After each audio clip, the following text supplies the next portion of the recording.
Welcome back to Half the Battle. I'm your host, as always, Daniel Levy, and today we're going to talk about UFC Seattle, Israel Adesanya versus Joe Pyfer. And my friends, it's going on this Saturday night live at the Climate Pledge Arena in Seattle, Washington.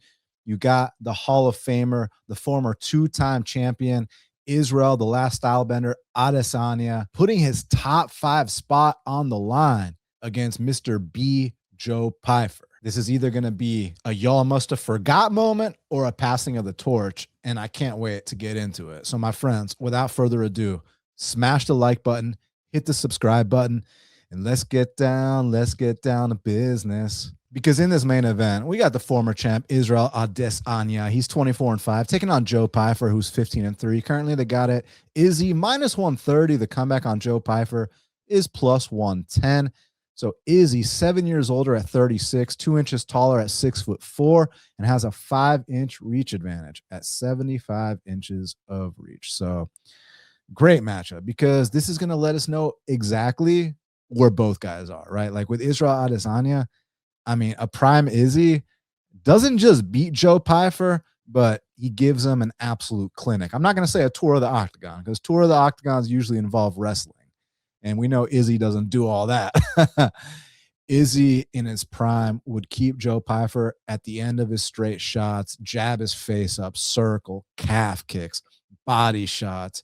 Eventually, once Joe Pyfer starts to fatigue a bit, then Izzy turns it up and either picks him apart en route to a decision win, or you start to see a bit of a fatigue Joe Pyfer potentially succumbing to body shots, to some kind of accumulation.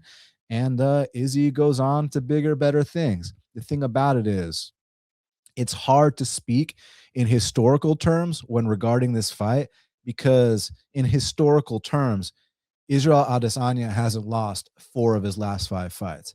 In historical terms, Israel Adesanya hasn't been finished in 3 of his last 5 fights. So we're not dealing with normal terms here with Israel Adesanya. We're dealing with an Izzy who's on the back end of his career. Now, does that mean that automatically he's going to lose this fight? Not necessarily, because sometimes, even though a guy can no longer compete at the very top of his weight class, he can still beat people who are on a lower tier, which is what Joe Pyfer is, and B, can still win fights at the UFC level, just not at the very top. Like, you remember when the great Anderson Silva lost his belt. He was never the same ever again, but he did win 2 fights after losing the belt. You know, he beat Derek Brunson. It was very controversial. I was like one of the only people that thought Anderson actually won that fight. And he beat Nick Diaz. Besides that, he never won an MMA fight, a UFC fight, ever again. In fact, he went like 2-6 after losing the first time to Chris Weidman. And I see similar things happening to Israel Adesanya. I don't think Izzy is ever going to touch the belt ever again. The question is, can he still beat guys that he would have historically beat, like Joe Pyfer? Well, to answer that question, I think he would have historically beat Nasruddin Imavov. I mean, we're talking about a guy in Imavov. I know he's in his career best form, but y'all know Phil Haas beat Nasruddin Imavov. Y'all know Sean Strickland on a week notice off the couch beat Nasruddin Imavov. And don't call that short notice for Imavov, because Imavov was supposed to fight Kelvin Gastelum. It was Sean Strickland who took the fight on a week notice and beat Imavov. I remember, so don't try me on that. So that being said, with Joe Pyfer, what does he bring to the table? Well, he hits extremely hard. He is just, kind of a big, rugged white boy that likes to get in there and and establish his power and his presence.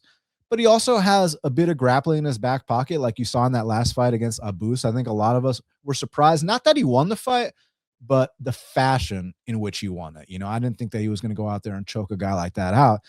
And that's exactly what he did. Now, back to Izzy's decline, because I know a lot of people are going to just talk about, it's Israel Adesanya. How could he possibly lose this fight, right? It's the great Izzy. And I agree, it is the great Izzy. But what you got to understand about Israel Adesanya and just the history of the sport is that when a fighter, and especially a long reigning champion, loses that belt, they tend not to, once you hit that mountaintop, there's nowhere to go but down. And not only did Israel Adesanya defy the odds by winning the belt back again after he lost it, but the thing about it is, when you think about setting goals, You think about the ultimate goal of a fighter is to be a world champion. Boom, did that. The next ultimate goal of a UFC fighter is to defend the belt. Boom, did that multiple times. So for Izzy, what would be his next big goal after all that? Well, his next big goal is actually to avenge the 2 kickboxing losses and 1 UFC loss to Alex Poatan Pereira. That's literally all he had left to accomplish. And guess what? He went out there and did that. He knocked out Alex Pereira the second time they fought in the UFC. But let me point something out about that fight. If you actually go back and watch that fight, Alex Pereira was putting it on Izzy Adesanya. And I know it's Poatan, no big deal. And again, you could also say, well, Poatan, he was at middleweight, and after that fight, he moved right up to light heavyweight. Now he's at heavyweight, about to fight for an interim belt. So, but all that being said, that second Izzy and Poatan fight in the UFC, I truly felt like Alex Pereira almost got carried away because of how good things were going in that fight. If you watch that finishing sequence right before Izzy slept him, Alex Pereira had Izzy up against the fence, and he was unloading on shots to the point where, like, Alex was getting carried away. Alex was like, this is easy work. Alex was like, I'm 2 shots away from putting this guy out. Drops his hands, eats a big counter overhand, which, interestingly enough, at the end of round 1 of their first UFC fight, Izzy also caught Alex Pereira. Interesting, right? So then in that rematch, like I said, Alex is doing his thing. Alex smells the finish, gets a little carried away, drops his hand, eats a big shot, and goes out cold. And that was the last time that Israel Adesanya ever won a fight. And I understand why, because that was the mountaintop. Dude, you've already won the belt multiple times. You've already defended multiple times. All that was left for you to do was to beat Alex Pereira, your arch nemesis, your rival. And you did it. Now what? You're in the Hall of Fame already, dude. Like what else is there to do, man? You have generational wealth. Like, you're good, bro. So now we talk about the skill sets. And obviously, Izzy's on a different level than Joe Pyfer. Izzy's a lot better than Joe Pyfer. But the thing about it is Izzy hungry anymore? Can Izzy take a shot anymore? Because you got to remember, Izzy has not just had a long MMA career. He had over 100 kickboxing fights prior to that. So although he's only, about 36 years old, he's kind of an older 36. And he's one of these guys that relies on reflexes, on speed, not on power. So the guys that rely on the reflexes and speed is the first thing to go.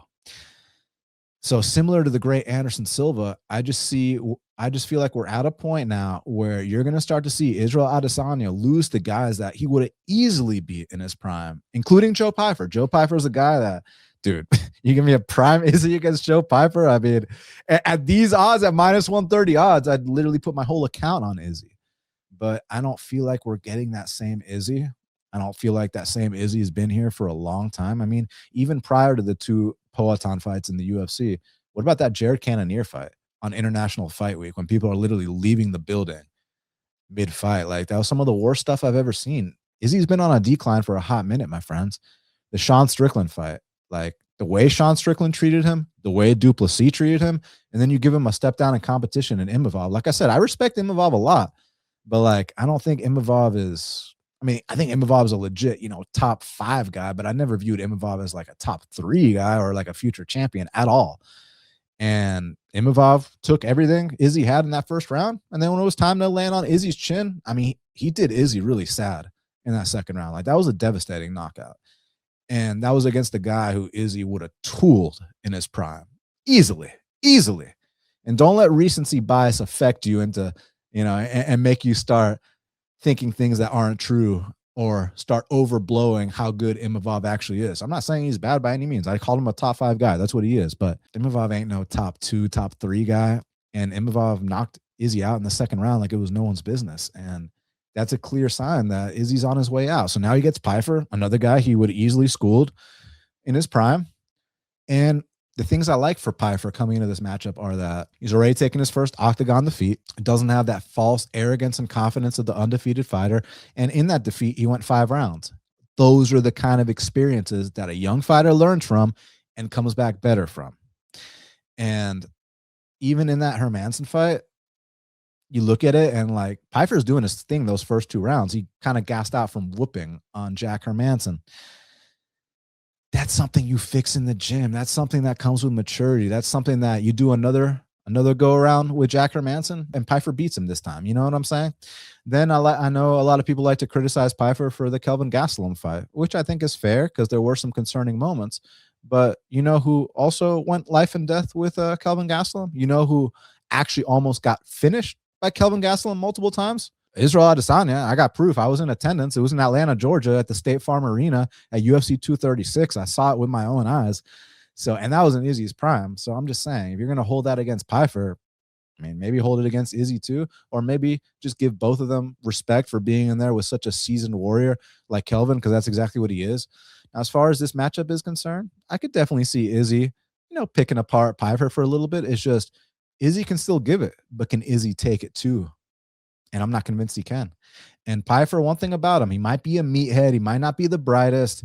He might say some really dumb shit, by the way, but he can crack and he can grapple a little bit. We know that Izzy's getting taken down a little bit easier these days. We know he's starting to get choked out these days. He's getting knocked out these days.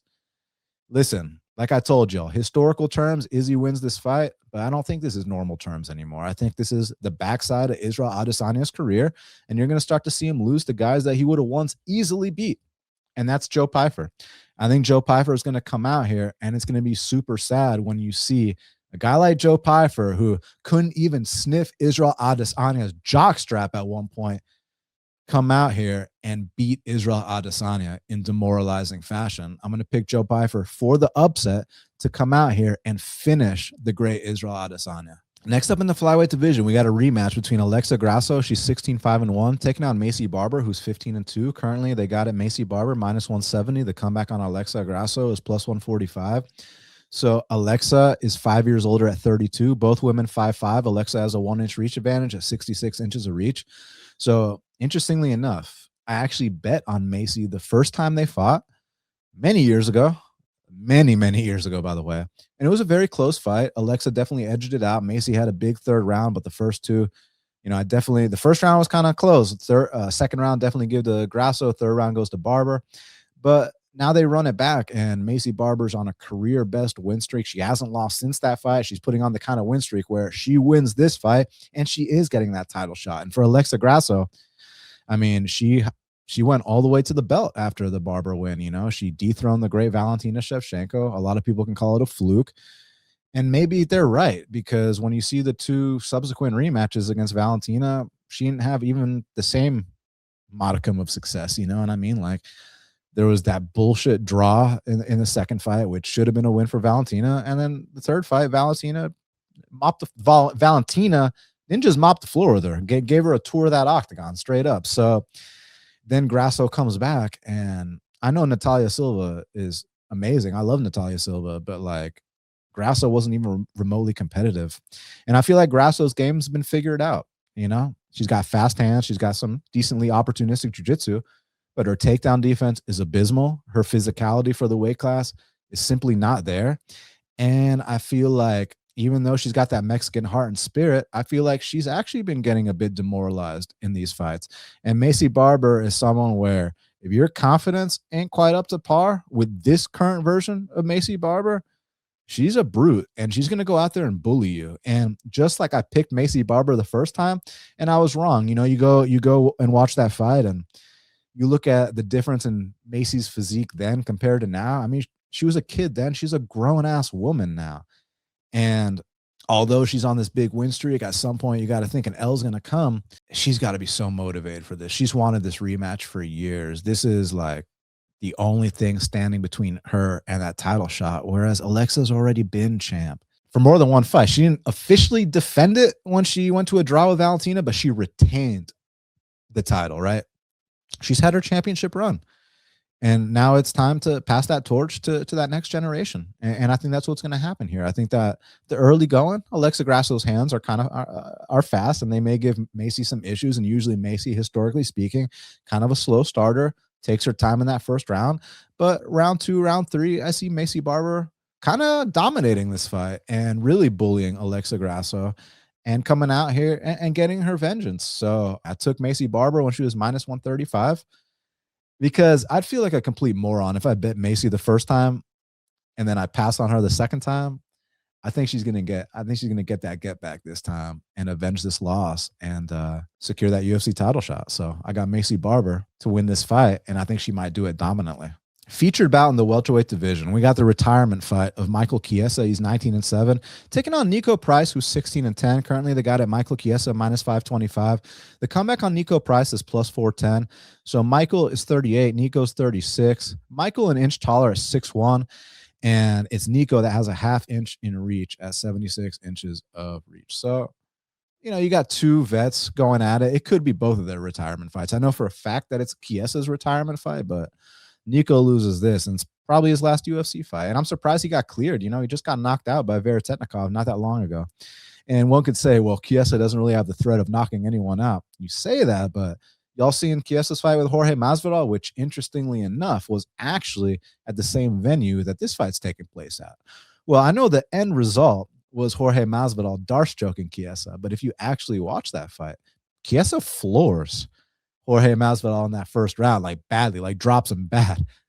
Don't be surprised if Chiesa drops Niko Price. Now, if this was a prime Niko Price, not this washed up version of him, then I think Niko could give Chiesa some issues with front chokes, with power, because Niko's one of these unorthodox guys that back when he was really doing his thing, you know, before the surgeries, before all the losses, before all this and that, I mean, you're talking about a guy, Niko Price, that knocked out Tim Means, knocked out Randy Brown, knocked out Alex Morano, knocked out Alan Juban, knocked out a ton of fighters, and from all kinds of spots, whether it's standing, whether it's off his back more than once, by the way. Niko Price is opportunistic and he's dangerous. The thing about it is I think he's going to give up easy takedowns to Michael Chiesa here. But it is Chiesa's retirement fight. You put Chiesa in one bad spot, you attack his neck, and I don't be surprised if he looks for the door. That's why I'm not laying no -5 something on the ghost of Michael Chiesa, but it's also the ghost of Niko Price. And historically speaking, Michael Chiesa's always been a level above Niko Price. So I think that Chiesa is going to be able to use that physicality, backpack Niko Price, come out here and probably get a rear naked choke, put those gloves down in the center of the octagon, and move full time to the commentary. So congrats on a great career, Chiesa. I'm going to pick him to win this fight by submission. Next up in the featherweight division, we got a matchup between Julian Erosa, he's 31-12, taking on Lerryan Douglas, who's 13-5. Currently, they got it Lerryan Douglas minus 260. The comeback on Julian Erosa is plus 220. Erosa 36, Lerryan is 30. Erosa quite a bit taller at 6'1" and has a 2.5-inch reach advantage of 74.5 inches of reach. So welcome to the UFC, Lerryan Douglas. You know, he's a very exciting knockout artist. He's a guy that likes to take his time, kind of a bit patient at times, a little bit low volume, but when he finds that opening for that left hook, bodies do hit the floor, and he's also got some very underrated takedown defense. Now, Julian Erosa is an underrated fighter, man. He's very, very skilled, but the one thing that lets him down is his chin. This guy's officially been knocked out 7 times if you look at his record, but the reality is it's actually 8 times, because he got knocked out on the Ultimate Fighter against Artem Lobov, which doesn't officially count on his record, but he definitely went unconscious there. So the count is 8, not 7, my friends. And that's not including times he's been knocked out in sparring, which I don't have any confirmation, but I'm pretty damn sure has happened. So as far as this is concerned, I think just like most of y'all, that Lerryan's probably going to find the opening to knock Erosa out. It's happened many times, but we got to consider what happens if he doesn't knock him out. Then it becomes a very intriguing fight, because this guy Erosa, when you don't knock him out, he's set back some legit guys. I mean, you're talking about a guy in Erosa, finished Sean Woodson, finished Nate Landwehr, finished Charles Jourdain, beat up Hakeem Dawodu as a big underdog, destroyed Ricardo Ramos and the ghost of Darren Elkins, even finished Christian Rodriguez, who was an emerging prospect at the time, my friends. So all I'm trying to say is that it's one thing to drop Julian Erosa, but you cannot let him get back into the fight, because if he gets back into the fight, he starts finding his timing and his range. I mean, you're dealing with a guy with over 40 professional fights. He's a true seasoned vet, and his length, the tricks in his back pocket, it's all super tough to deal with. So a lot of people drop Julian Erosa, but when you drop Julian Erosa, you must follow up and finish the deal. You got to do that, because if you don't and you let him back into the fight, like I said, he's tough to deal with. So from Lerryan's point of view, this is a UFC debut. I'd like to see him come out here ultra aggressive, and when you hurt Julian Erosa, close the show. Because if you do not close the show and you let this guy back in the fight, these odds are going to be completely off. But when he does floor Julian Erosa and he follows up and he puts him out cold, then he does justify the price tag. So I think Lerryan's probably going to knock him out. The only thing about it is if he does not knock him out, then these odds are off. That's just the bottom line. But I'm going to pick Lerryan Douglas to come out here and knock out Julian Erosa with a left hook. Next up in the middleweight division, we got a matchup between Mansur Abdul Malik. He's 9-0-1, but he's actually 10-0 because he definitely beat Cody Brundage. Taking on Yousri Belgaroui, who's 9-3 currently. They got at Mansur -115, and Yousri is -105. Yousri 5 years older at 33, 4 inches taller at 6'6", but it's Mansur actually that has a 1-inch reach advantage at 80 inches of reach. So great fight. And this is the toughest fight, at least on paper, that Mansur's had his entire UFC career. You know, you're finally getting that a bit of a step up. Now, don't get me wrong. They're both, you know, they both had less than 5 UFC fights. So it's not like Yousri's, you know, had 10 plus UFC fights and this is a big veteran test, but skills wise, Yousri's a lot better than Cody Brundage and Tricoli and all these other guys that Abdul Malik's been fighting. Now, I like Abdul Malik a lot. I know that people have certain concerns with him, which of course I understand. Like, you watch that Cody Brundage fight, I was at that fight, you know, in Atlanta, Georgia, and a lot of us don't understand what happened the first round and a half. They're just staring at each other. But as soon as Mansur decided to let things go, I mean, he got Cody Brundage out of there pretty easily. And don't give me no foul bullshit. I saw Mansur hit Cody Brundage in the face. Cody Brundage cover up, let the ref intervene. That's a TKO. So you can call it, you know, a draw, a decision. That was a finish. Okay, I know what I saw. I was there. So he's 10-0 as far as I'm concerned. But yeah, that first round and a half wasn't the best look. But at the same time, people try to make it seem, I heard some people saying, he went life and death with Cody Brundage. No, he didn't. That was bullshit. It was more like Cody Brundage ran away from Abdul Malik, and Abdul Malik is super patient. He didn't press the issue, so literally nothing happened. Nothing happening is not the equivalent of going life and death. Life and death would imply that Cody Brundage hurt Abdul Malik. Cody Brundage had all kinds of success against Abdul Malik, and that is just simply not the case. That is categorically false, and anyone saying that, whether I respect them or not, are full of shit. Abdul Malik did not go life and death with Cody Brundage. Nothing happened, but nothing happening does not equal life and death. Like I said, for life and death to happen, that would imply that Abdul Malik got hurt or was losing rounds or was getting taken out. None of the above happened, okay? They just kind of stared at each other for a bit because Cody didn't want to engage, and I think Abdul Malik was waiting for some kind of opening. Eventually, Abdul Malik was like, fuck, if this guy's going to run the entire time, now I'm going to go after him. And as soon as Abdul Malik went after Cody Brundage, he got him out of there shortly after. So, you know, less than 10 pro fights. These are the kind of, well, now 10 official 10 pro fights, but at the time, less than 10 pro fights. These are the kind of learning experiences you go through as a young fighter. The other criticism people have of Abdul Malik, he got rocked by Nick Klein. Yes, he did get rocked by Nick Klein, but let's put some context on it. Because if you just say you got rocked by Nick Klein, people will think, oh, he rocked him with a jab or something. He just hit him with a soft punch and had him doing the chicken dance. Like, man, this guy must be chinny. He got caught with a spin that he wasn't expecting. Okay? I don't care who you are, where you're from. You get hit with a clean spin fist or spin elbow to the chin that you're not expecting, you're going to get rocked. I mean, y'all saw that Mason Jones fight the other day. He's walking down Axel Solo without a care in the world, doesn't see that spin coming, gets floored. Like, that's how this shit goes when it comes to spins.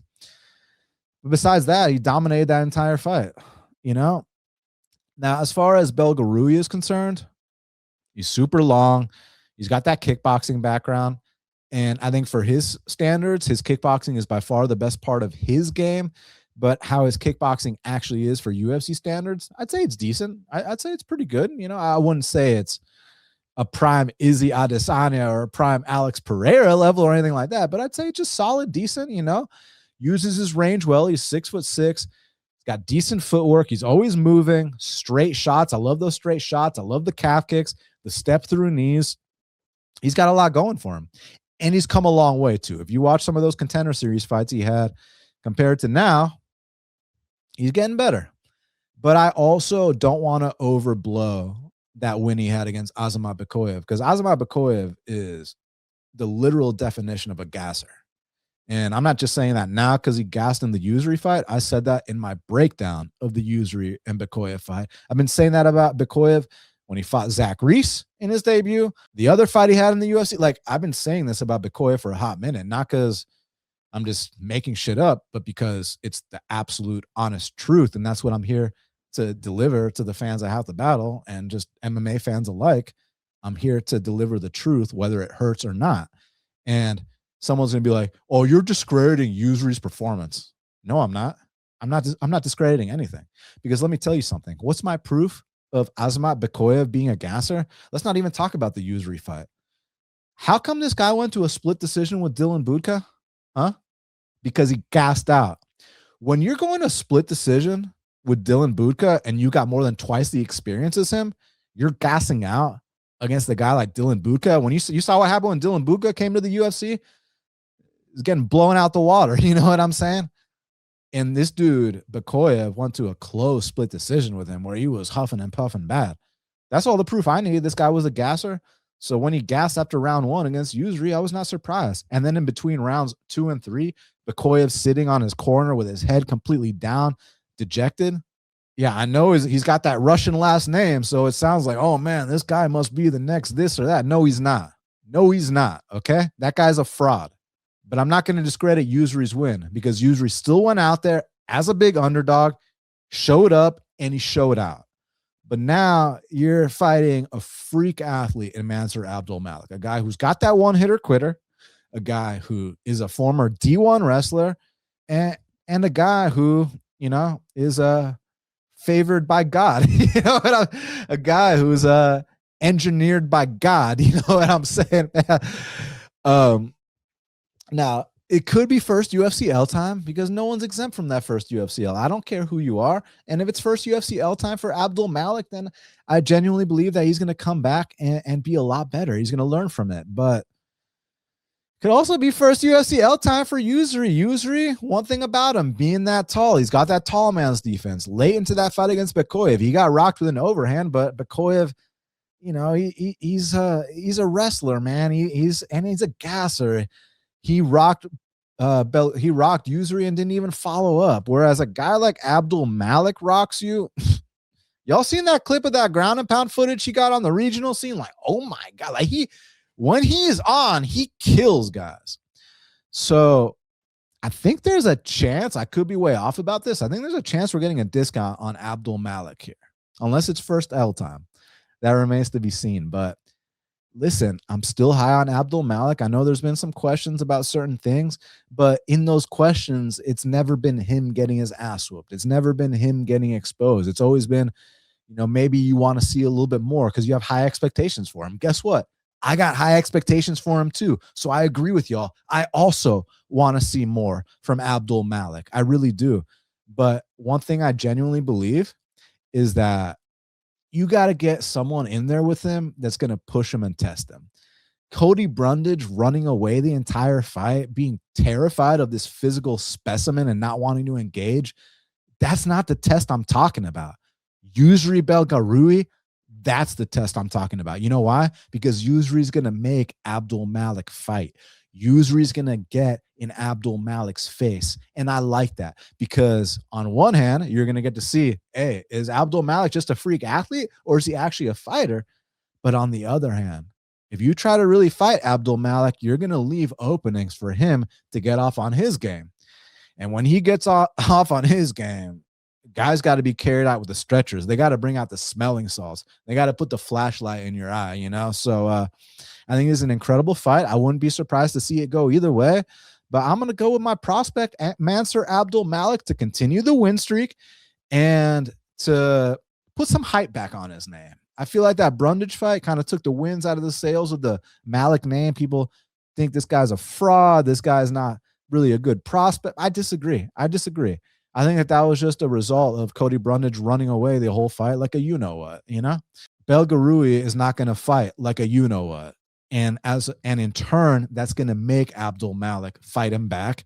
That's going to give the openings Abdul Malik needs.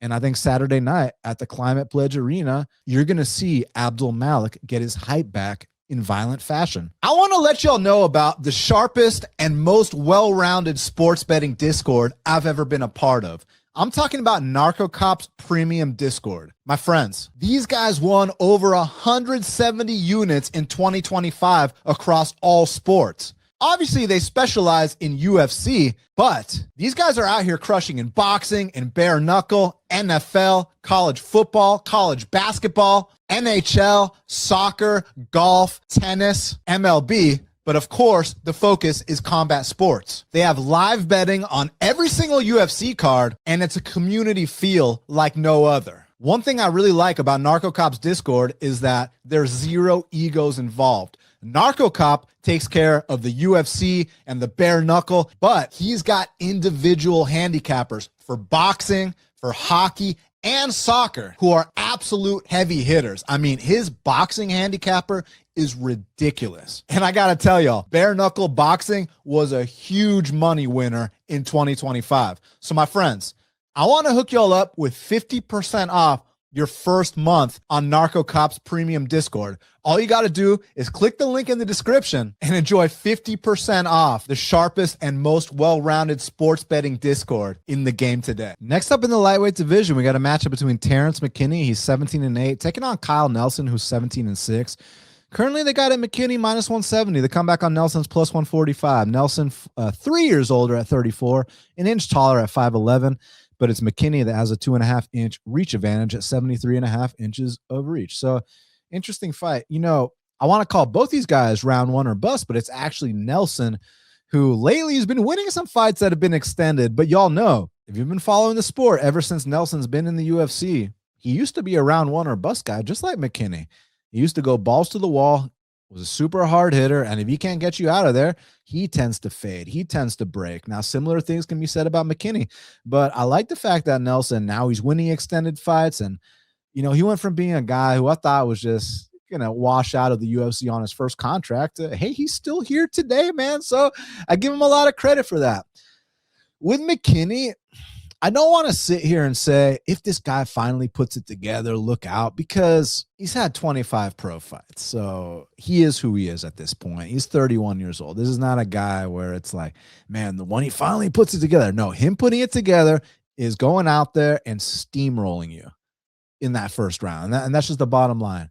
I heard my boy Kyle Marley talking about this the other day, talking about how, like, if Terrance McKinney tried to reel in and try to kind of play it a little bit safe, I think that'd completely fuck him up, because that'd be uncharacteristic. Like, you got to stick to what you're good at, man. And what this guy's good at is finishing people in the first round. He's got 17 finishes, 16 of them are in the first round. If it ain't broke, don't fix it. The issue is, if he can't get you out of there in that first round, then he gets finished. Then he starts to fall apart. But the intriguing part about that with this specific matchup is that similar things used to be the case for Kyle Nelson. They really did. Y'all saw that Matt Sales fight, or if you didn't, go back and watch it. Y'all may have seen that Carlos Diego fight. If you didn't, go back and watch it. This was always the case for Kyle Nelson. Go watch that Billy Q fight. Same story. So here, it's about, can he weather Terrance McKinney's storm? I'm not convinced. Are you convinced? I'm not convinced at all. But I'll tell you something I am convinced about. I'm convinced that I'm not going to lay minus 170 on Terrance McKinney. Look, he might come out here and just starch him in the first 30 seconds. And minus 170 is a great price tag if that's really what's going to happen. And it might happen. But I've learned that anytime you've seen Terrance McKinney go past a certain point in a fight, shit has always gone downhill. And with Kyle Nelson, it used to always go downhill, but lately he's starting to get a little bit better about things. He's starting to be a little bit more mature. But then you talk about brute strength, athleticism, knockout power, talent. That's all in the favor of McKinney. Heart, neither of them got the biggest hearts in the world. But I have seen slightly more heart from Kyle Nelson lately. Not back in the day, but lately. So this is a tough one.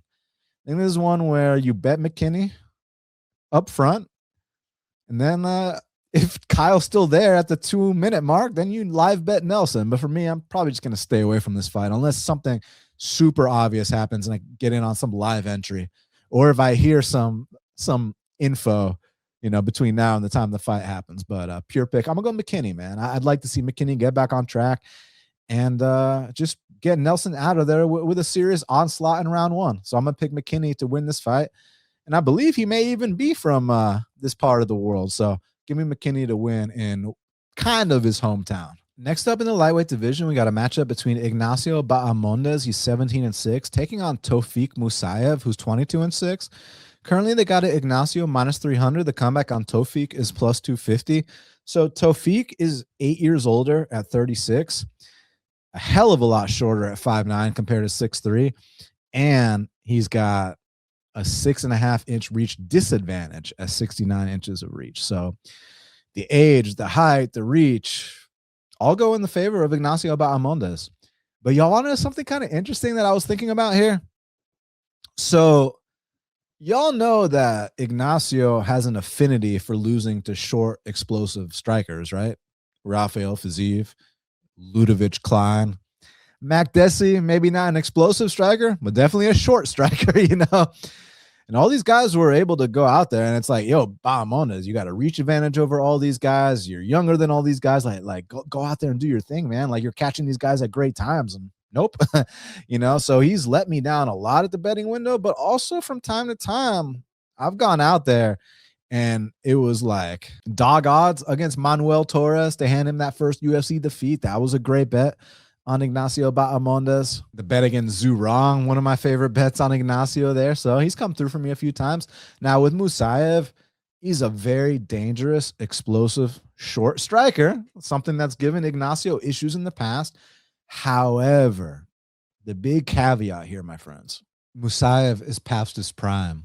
Musyev's prime was 2015 to 2019, where this guy went on a ridiculous 15-fight win streak. He was destroying UFC vets. He was doing his thing in Ryzen.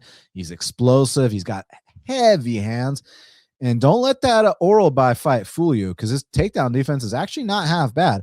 But in that oral by fight, kind of got the carpet swept from under him, in the sense that the fight was supposed to be at 155 pounds. We know Oral By is pretty big at 170 now, knocking out middleweights and stuff. And a day before the fight, Oral By is like, I ain't making no 55. Let's do a 166-pound catch weight. You know what I mean? It's like Musyev has no business in there with Oral By at anything above 155 pounds, right? So hey, the initial takedown defense wasn't bad. It was kind of like, damn, this guy's athletic. But eventually, y'all know what happened there. That's not going to happen here. What I'm worried about happening here is this. I think in the early going, Tofiq is going to get off on some big shots, because Bahamondes doesn't really move his head off that center line. He's tall as hell.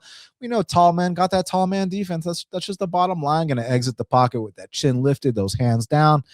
And I think in the early going, Tofiq is going to be like, oh, shit, this guy was a plus 250, dog. Like, this guy's lighting up Ignacio. But the thing is, if Ignacio's still there and he's not badly compromised, I can definitely see him taking over those second and third rounds, possibly getting a late finish along the way, too. It's just like, if this was a prime Tofiq, like the 2019 Tofiq Musyev, and you're giving me these plus 250 odds, then I'd probably roll the dice. And initially, when I saw the odds, I was considering it. And maybe he still wins anyways, but the more I look into it, although Ignacio definitely has his clear flaws with his striking defense and against short, explosive strikers, no less, Musyev is just completely past his prime, man. Like, he's like 7 years removed from his prime. So it'd be cool to see him get that first UFC win, because he's a guy that's absolutely paid dues and was a serious prospect outside the UFC pre-pandemic, you understand? So it'd be cool to see him get it done. But I think Ignacio overcomes an early scare and then picks apart Musyev to either a decision win or possibly get to finish along the way. So I'm going to pick Ignacio to overcome some early adversity, find his groove, and take over the fight. Next up in the lightweight division, we got a matchup between Chase Hooper, he's 16-4-1, taking on Lance Gibson Jr., who's 9-2. Currently, they got it Chase minus 240. The comeback on Lance is plus 205. So interestingly enough, Chase is still only 26. Lance is 31. Chase has got a 2-inch reach advantage to 74 inches of reach. And the reason that I kind of was surprised that he's only 26 is because, I mean, he's got like more than double the experience as Lance in the UFC, more than like a million times the experience. But I'm saying just MMA wise, more than double the experience. And I'm not convinced that Mr. Gibson belongs at this level. Like, you can say, oh, he went to a split with Bobby Green, but I think it's more so a case where it's like one of those weird fights where one guy wants to fight and the other guy doesn't. You know, Bobby, of course, wanted to fight, and Lance didn't give him any opening, so it just became kind of weird. And Bobby wants to counter strike a lot, and when you're not giving him anything in return, it's hard for him to get off on those counters. So that's why it was kind of a slower pace fight than people expected. I mean, I still think Bobby clearly won that fight, but I hear a lot of people talking about, oh, he did pretty good against Bobby Green. Did he do pretty good against Bobby Green? I didn't think he did that good at all. Yeah, he didn't like get his eye busted or get knocked out like, you know, like Daniel Zellhuber. But the difference between those fights was Daniel Zellhuber actually tried to fight Bobby Green, whereas Gibson, he ran away the whole fight. So, I mean, guys, when people are running away, it's kind of like back to the Mansur and Cody Brundage talk. People were like, oh, Mansur went life and death with Cody Brundage. No, he did not. Cody Brundage ran away the entire fight, so nothing happened for a while. Same with Gibson and Bobby. Gibson didn't want to engage, so not much happened. The thing about Hooper's going to make you engage with him, for better or for worse. For worse, because Hooper, you know, remember when he made his first Contender Series appearance and Dana was like, we like you, but we just wish you wouldn't have to eat every fucking shot your opponent throws at you. So by default, Hooper could get hurt because he's gonna give Gibson chances to land some shots. But like the guys that have knocked Hooper out, Steve Garcia, one of the most potent knockout artists in the featherweight division, Alex Hernandez. Hey, I know I've had choice words for Alex Hernandez in the past, but here's the reality. Alex Hernandez is a seasoned UFC vet with proven knockout power. Gibson Jr. is not, my friends. And ever since Hooper moved up to 55, besides that last fight against Alex, which, by the way, was competitive until he got caught, I feel like Hooper's been looking career best. I feel like had that Alex fight not happened, Hooper would be minus 500 here. I think people need to cut Hooper a little bit of slack. I think he gets back on track here. I think he can strike with this guy, but if they get into any kind of scramble or entanglement, or Hooper takes his back or gets on a leg or snatches up a neck, the fight could be over shortly after. I'm going to pick Hooper to come out here and submit this guy. Next up in the heavyweight division, we got a matchup between Marcin Tybura. He's 27-10, taking on Tyrell Fortune, who's 17-3. Currently, they got it. Tyrell minus 130. The comeback on Marcin Tybura is plus 110. So Marcin's 40. Tyrell is 35. Marcin an inch taller at 6'3" and has a 1-inch reach advantage at 78 inches of reach. So I was actually kind of surprised to see Tyrell get that UFC opportunity, but I'm really stoked about it because he's a guy that's paid serious dues outside the UFC, fought in all kinds of organizations, 20 pro fights under his belt, well-rounded, been through the ups and downs, isn't coming in here with some false arrogance or confidence of the undefeated fighter. He's seen everything you can see outside the UFC. So I'm happy from that point of view. And with Tybura, such a seasoned vet, man. He's literally been in there with everyone. I remember, you know, when this guy first came into the UFC against Tim Johnson. I bet Tim Johnson there. Do any of y'all remember that? Do y'all remember when I bet Tim Johnson against Tybura? I think it was like plus 110 odds. Yeah, those were the days. But listen, Marcin, you sleep on his high kicks, they'll come out of nowhere. You sleep on his ground game, he'll choke you out. Like, he's a well-rounded individual. You start looking at that belly, and all of a sudden, his hands are a little bit faster than you expect. So Marcin's super easy to underestimate, but man, he's been in the UFC a long time, paid so many dues. You absolutely have to be on a certain level to not just beat a guy like Tybura, but to even compete with Tybura. But the thing about it is Tybura's 40 years old. Now, I understand it's heavyweight, so at heavyweight 40 doesn't mean the same as it would in other weight classes. You're right, but he's 40 and he's been in the UFC since 2016. That's a 10-year UFC career, and he had an extensive career prior to that. So he's not just a young 40. This is a 40, 1 or 2 fights away from retirement. Fortune, He can hit hard. He's got a wrestling background. He's decently well-rounded. He's a better hammer than he is a nail, similar to Tybura. But the thing about it is right now, motivation's got to be at an all-time high. Like, you've got 20 fights under your belt and you finally got this UFC opportunity, which a lot of us thought would never come. And here it is, man, and I think he's got the skills to compete with Tybura. And more importantly than any of that, I think he's catching Tybura at an incredible time. Look, there's going to be a time to fade Tyrell Fortune. I don't think he's a future top 5 guy, anything like that. There's going to be a time to fade him for sure.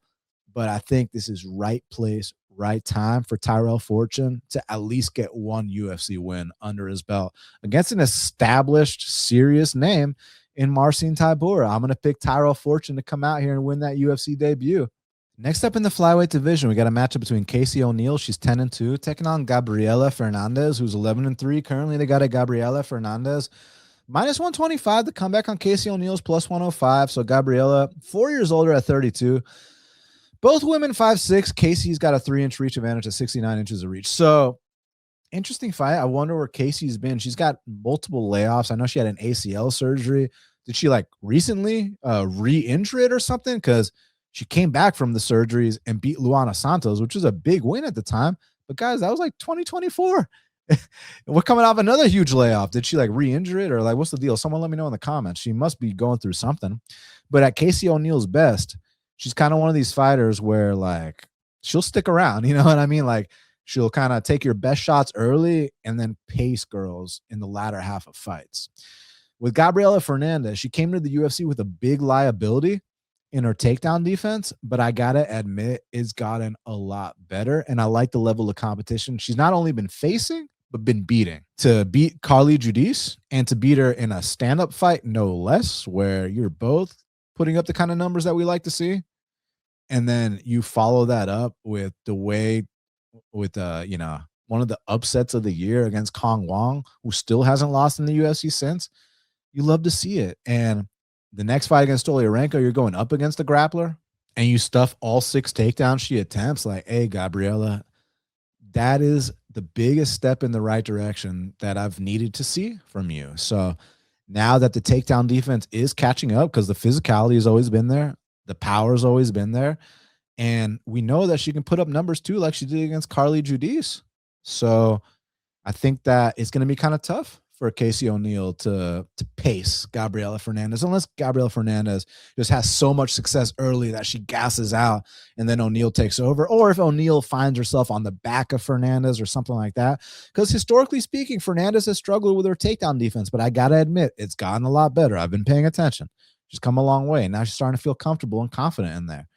So I'm going to lean a little bit towards Gabriella Fernandes. Look, I think that there's certain ways this could play out pretty close, but the odds indicate it's going to be close.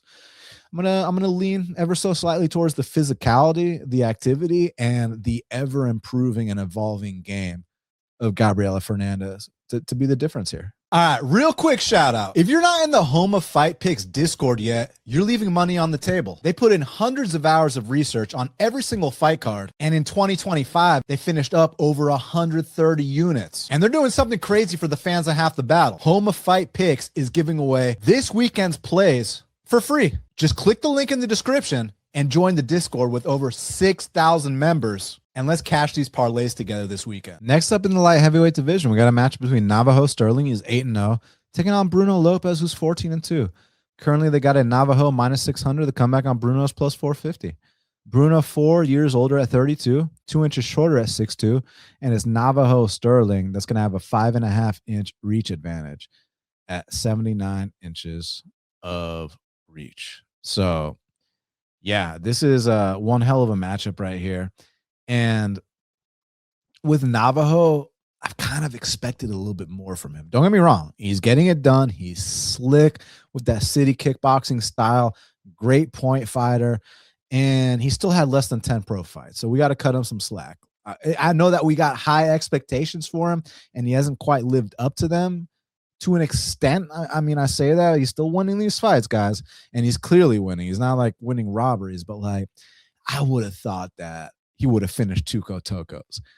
I would have thought that he would have knocked out a walking punching bag like Rodolfo Bellato. And It's just not happening. So here I expect as a minus 600 favorite, you're going to come out here and knock out Bruno Lopes, who's been knocked out more than once, my friends, against Brenjison Ribeiro, against Dustin Jacoby. And I would not be surprised, but I've thought that about Stirling in the past, and he just points these guys up. And Bruno, he's got a black belt in jiu-jitsu. He can grapple. He's got some, I know he's been chinned a couple times, but he's got some power too.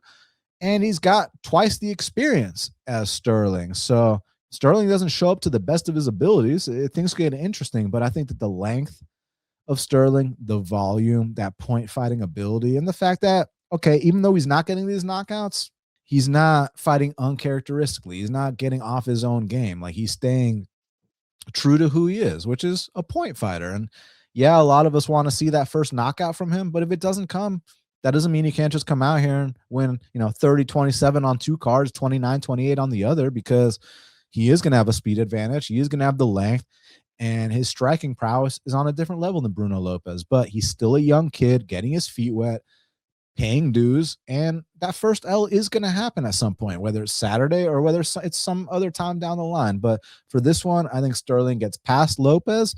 I think he's a little bit too fast, and I think that Lopes coming off a knockout loss, I think there's questions about, not just his chin, but his confidence too. And Stirling's definitely going to test some things regarding that. So I'm curious if it's his first UFC knockout or not, but I'm definitely going to pick him to win this fight. So give me Navajo Stirling to come out here and win another decision. Now, next up in the bantamweight division, we got a matchup between Ricky Simón, he's 22-7, taking on Adrian Yanez, who's 17-6. Currently, they got it Ricky Simón minus 145. The comeback on Adrian Yanez is plus 125. So Simón a year older at 33. Yanez an inch taller at 5'7". Yanez has an inch in reach at 70 inches of reach. So I know I pride myself on getting these fighter pronunciations right, and people call this guy Yanez. I just don't like how that sounds personally, so I'm going to call him Yanez. Apologies in advance, but I'm going to call him Yanez. It rolls off the tongue better. Now, what's really interesting about this fight, check this out. It's the second fight of the night. And why is that interesting? Because I feel like 2-3 years ago, when both these guys were the talk of the town, this could have been an Apex co-main event, man. Like, this could have been like super high billing on the card, which speaks volumes to how much both these guys have kind of fallen off a little bit. Ricky Simón's a guy that beat Merab Dvalishvili, handed Montel Jackson his first octagon defeat, knocked out Rafael Assunção, and has had a ton of big wins along the way, even had two separate win streaks inside the octagon, like two separate good win streaks. So, and Ricky's got a style where he can put up good volume, put up those takedown numbers we like, and break people with his pace. But on the other side with Adrian Yanez, very, very sharp boxing counters for MMA, one-punch knockout power for MMA. And a lot of people don't know about his takedown defense and his get-up game, but let me tell you something. It's on point, because I saw him fight Miles Johns on the regional scene before he was even in the UFC. And even though he lost that fight, he would still get back up from all the takedowns. The issue with Yanez, it's not the takedown defense or the get-up game. It's actually getting his back off against the fence. That's where he might have an issue here. Like, all right, you got taken down, you pop right back up. Like, damn, Adrian's get-up game is good, but now he's up against the fence, eating like knees to the thighs. The clock is being killed. It's like, Adrian, get off the fence. Like, that's what we got to worry about here. I mean, Simón, don't get me wrong, he can crack a little bit. You remember what he did to the Basharat bro that's no longer in the UFC? And from time to time, he will surprise you with that right hand. But from other time to time, he'll let you down badly. Remember when he went up against Uriah Faber, who I love Uriah Faber. That's a legend, but Uriah was in his 40s. That was the ghost of Uriah Faber. Uriah knocked him out in under a minute. I remember because I max bet Ricky in that fight. You know what I'm saying, man? And then, like, you give him a big step down in competition many years later in Atlanta, Georgia, against Cameron Smotherman. You know, the guy that's like fainting at weigh-ins and stuff. And like, even though Simón won the fight, not only did he put the crowd to sleep, but this Cameron Smotherman guy had a lot of big moments there. Smotherman's like a poor man's Yanez. Yanez is a lot better than people think. And one of the things I would attribute Yanez's fall off to is that he had a very unfortunate loss of his longtime head coach. And I think that's the kind of thing that's going to mess with fighters. And you saw he went on a big skid, but now it's been 3-4 years since then. And he's not training at that old gym anymore. He's at Fortis now under Saif Saud. And my sources that train at Fortis have told me that Yanez is looking sharp. Yanez is on point. And this is the best he's looked in a long time. Now, talk is cheap because you could say, hey, of course someone's going to back their teammates and say things like that. And you're right. Take it for what it's worth. Take it with a grain of salt, because I've been given good info in the past and it doesn't even matter. You know what I'm saying? Like I was told before the Razak Al Hassan versus Niko Price fight that Razak only has 1 minute of gas here. He's going to try to kill Niko Price in that first minute. And if he does not do that, he's out of shape and he's going to gas out and lose the fight. And guess what happens? He knocks him out in like the first exchange, you know? So inside info isn't always going to contribute to wins, but I'm just letting you know what I've heard from my sources at Fortis is that Yanez is very sharp right now. And I like that because like I said, I understand why he went through the fall off he did, because he was being hyped to an insane amount when he first got to the UFC. And then when you lose your head coach, that's gotta just have such a drain on your morale, your motivation. And you could see it wasn't the same Yanez there for a little bit. But if my sources are correct and we're getting back to some semblance of what Yanez used to be, I think that he can stuff takedowns here and box up Ricky Simon at the very least. I think this should be a pick'em.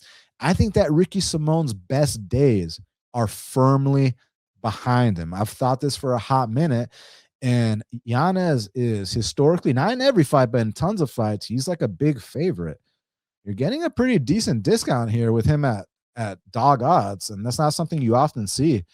And I think he's catching Simone at a great time, and I think that this is the perfect fight for Yanez to come out here and get some of that hype back.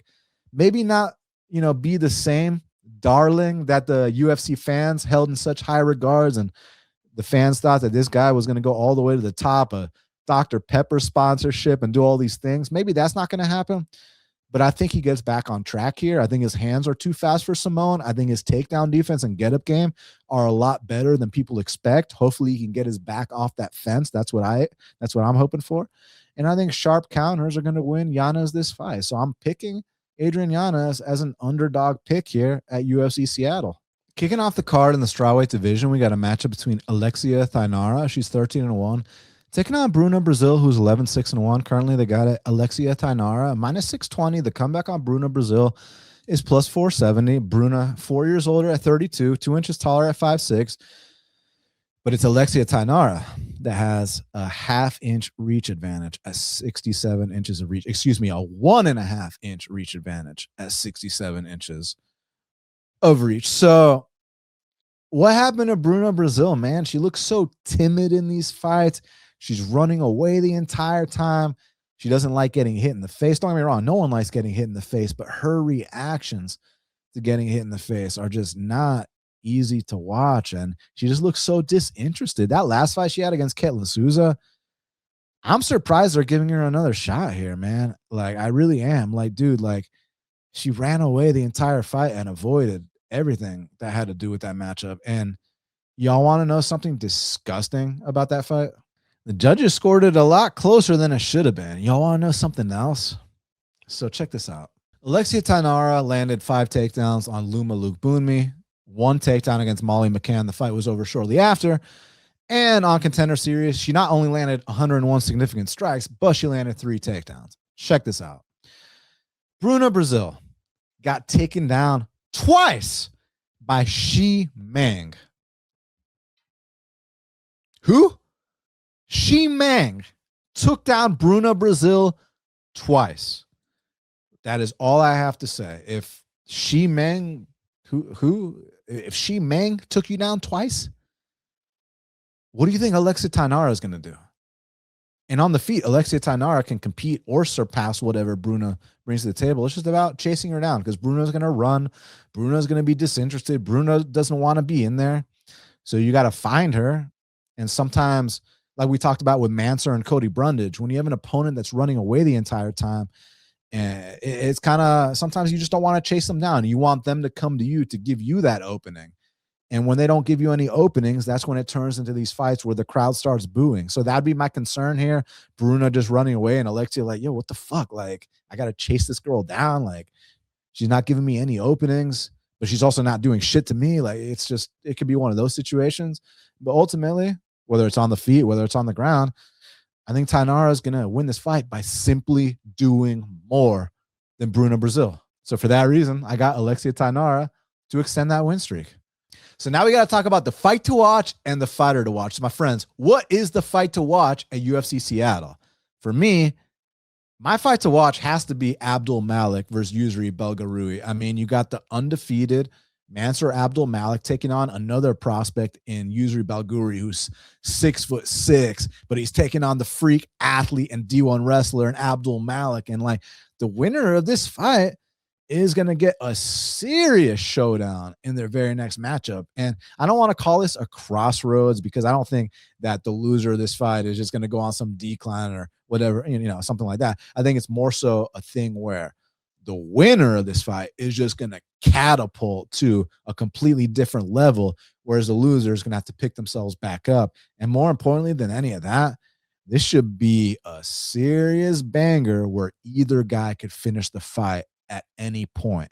So for that reason, Abdul Malik versus Belgaroui is my fight to watch. So now the question is, who is my fighter to watch? My friends, my fighter to watch is Maycee Barber. Listen, like I told y'all, I bet on her the first time that they fought, simply a little bit too much too soon. Close, but no cigar.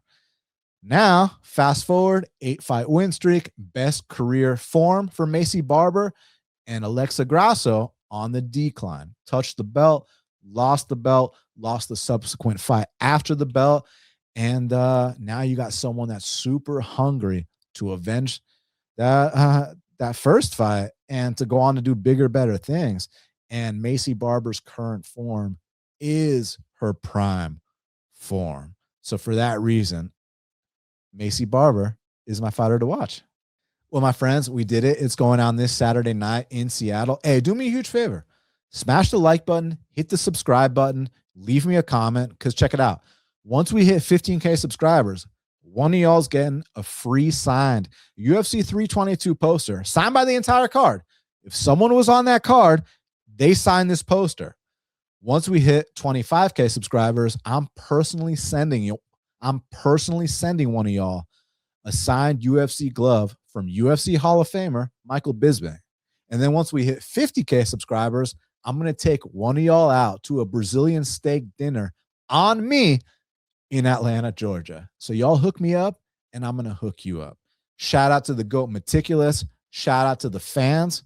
And until the next time, let's cash these bets.